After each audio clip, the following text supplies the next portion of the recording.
Yes, today we're playing Hudson Soft's 1989 release of Dino Riki. Dino Riki being a vertical scrolling shooter platformer mix. Yes, you heard me right. A platformer shooter mix based around the caveman. I'm assuming Riki is his name. There's not a lot of story given in the game. It plays like a standard shooter until you get to the platforming elements. It can be a little bit difficult with that, but as long as you keep the power-ups going, you know what to do.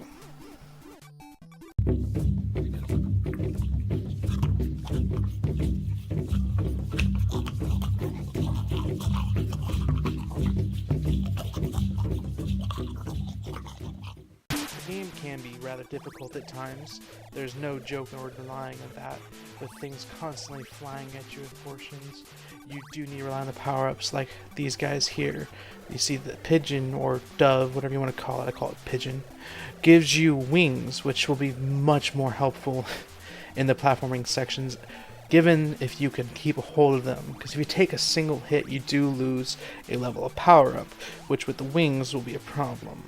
You see, in this section here where you're first able to actually achieve the wings, without them you would pretty much fall to your death constantly with these mistimed platforms, that if you're even slightly off, you're dead. And as it is a vertical shooter, it is continuously always moving forward, which doesn't give you time to actually plan out your jumps. From my own personal experience, I died multiple times doing this. In the end though, I found that these wings were the most helpful thing of the game. The game just keeps getting harder and harder as you go.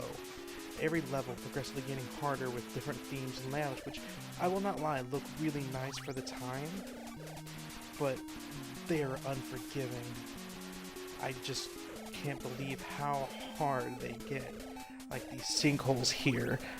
I've died several times doing this, trying to get through here. It wasn't fun at all. Same with these crazy platform elements where you have to be constantly moving backwards, and if you go too far backwards, you hit those guys or you fall off.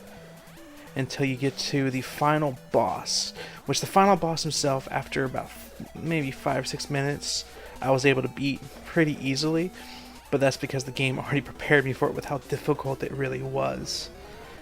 And then comes the major disappointment.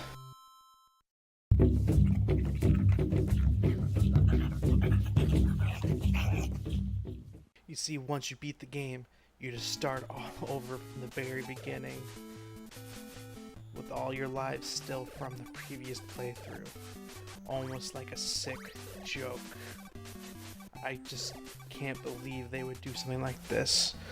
The graphics are nice, but the gameplay is too difficult and mundane to really speak much about at this point.